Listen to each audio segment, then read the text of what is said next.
Anda masih bersama kami di Cerita Wanita dan kita lanjutkan lagi masih diskusi dengan Kak Andi.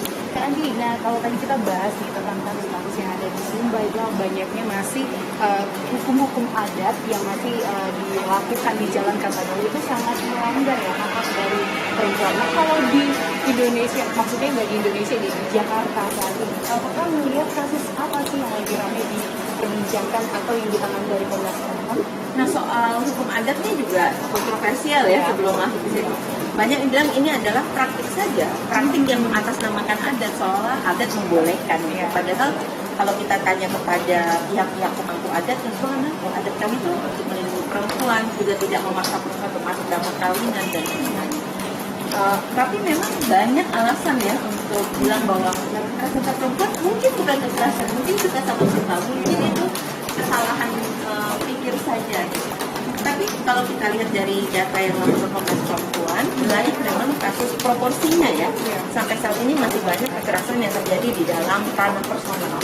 Ranah personal itu artinya dia bisa dilakukan oleh seseorang yang dalam lingkungan keluarga kita atau tinggal di rumah, masih punya hubungan darah atau tidak.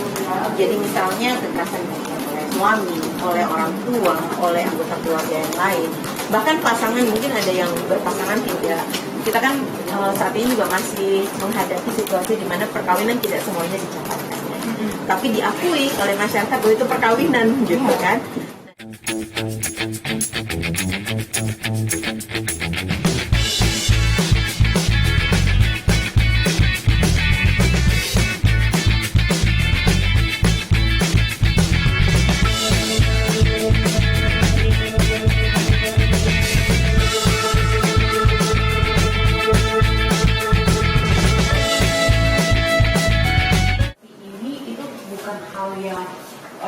Baru di Indonesia ini banyak sekali, selalu saja terjadi. Kalau Kakak melihat ini kenapa sih nggak ada putusnya gitu?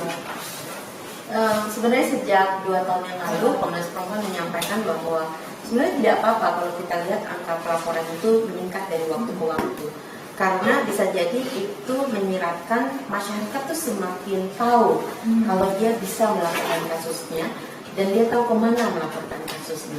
Jadi peningkatan pelaporan bisa kita maknai juga sebagai hal yang positif. Yang penting kita ukur bersama adalah justru penanganannya. Prediksinya, kajiannya Komnas Perempuan ya, sampai tahun 2019 itu hanya sekitar 30% dari yang dilaporkan kemudian berproses secara hukum. Dengan adanya undang-undang tindak pidana kekerasan seksual ini, Komnas Perempuan memprediksikan ya kita akan dari waktu ke waktu akan semakin baik gitu proses penanganannya. Prediksi kami mungkin di tahun ini akan ada lonjakan yang besar sekali untuk pelaporan karena semua orang bersemangat ya punya undang-undang, tapi di saat yang bersamaan infrastruktur untuk melaksanakannya belum terbangun dengan baik karena aturan pelaksananya belum ada, mekanismenya juga belum tentu tersedia di semua kabupaten kota misalnya. Karena itu bisa jadi nanti daya penanganan kita mungkin prediksinya sekitar 20%, jatuh sedikit. Tapi yang penting adalah daya bangkitnya nanti ke depan. Kita harus lihat dalam waktu 3 tahun seperti yang diamanatkan oleh undang-undang, apakah ada peningkatan dari upaya penanganan itu. Saya tekankan di penanganan, kenapa? Karena kalau kita mau lihat, apakah artinya pencegahan tidak berhasil?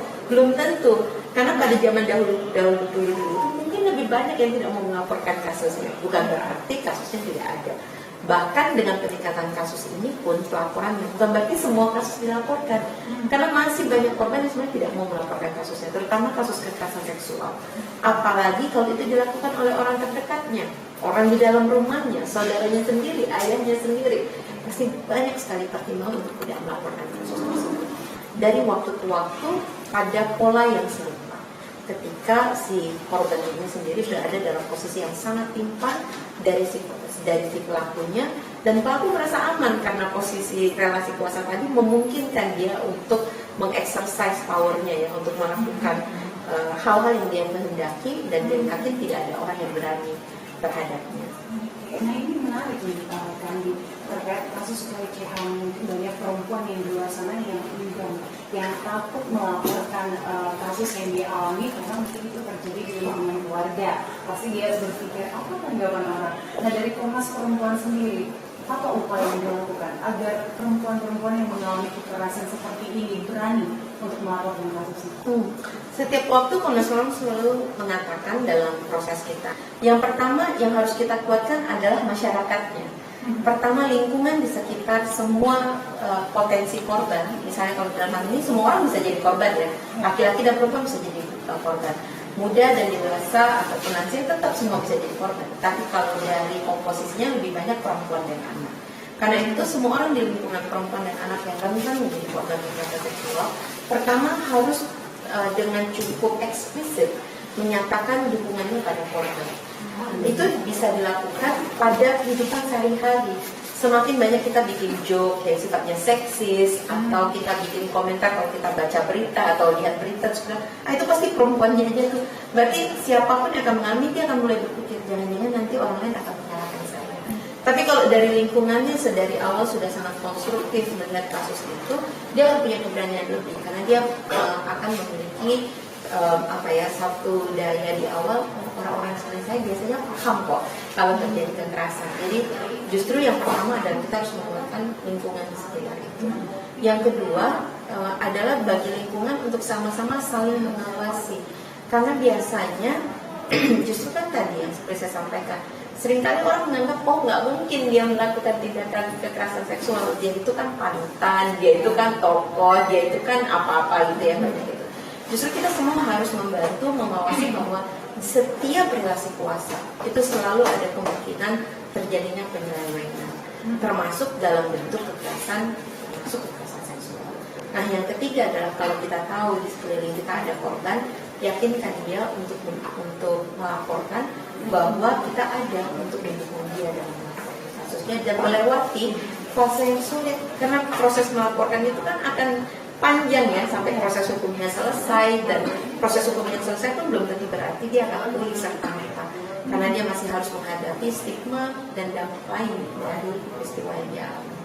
Karena kebanyakan memang dari para korban itu yang paling ditakutkan justru komentar orang yang ada di sekitarnya. Nah, ini sebenarnya dengan adanya edukasi seperti ini tadi yang dari Kak Andi sampaikan, kita bisa membantu para korban ya dengan menciptakan lingkungan yang safe untuk mereka, jadi mereka bisa berani. Nah, ini ada juga contoh kasus nih Kak Andi. Saya sering lihat juga kasus yang dimana dua orang mungkin di daerah atau di suatu daerah ditemukan mereka melakukan tindakan, maksudnya hubungan di luar nikah, yang ujung-ujungnya akhirnya dipaksa untuk menikah. Karena menurut saya apakah memang dua orang ini memang sudah yakin untuk menikah, atau ini justru adalah jadi bagian dari kekerasan nggak sih dari perempuan, atau tanggapan tadi seperti apa? Dengan keputusan mereka dipaksa harus menikah nih, dengan itu menjadi sebuah solusi, nikah adalah sebuah solusi gitu. Pada banyak kasus yang dilaporkan ke Komnas Perempuan ya, jangankan yang tertangkap seperti itu, dan kita bisa melihat bagaimana korban justru semakin terpuruk karena dia dipaksakan untuk menikahi seseorang yang dia tidak mau kan, gitu. Dan pada banyak kesempatan yang lain pelaku menikahi korban itu untuk melarikan diri dari tanggung jawab yang lain. Karenanya seringkali juga pengaduan itu mengatakan bahwa setelah menikah laki-lakinya kabur begitu saja. Tidak terlalu banyak memang pengaduan yang masuk ke Komnas Perempuan, kami hanya bisa mengamati lewat media saja.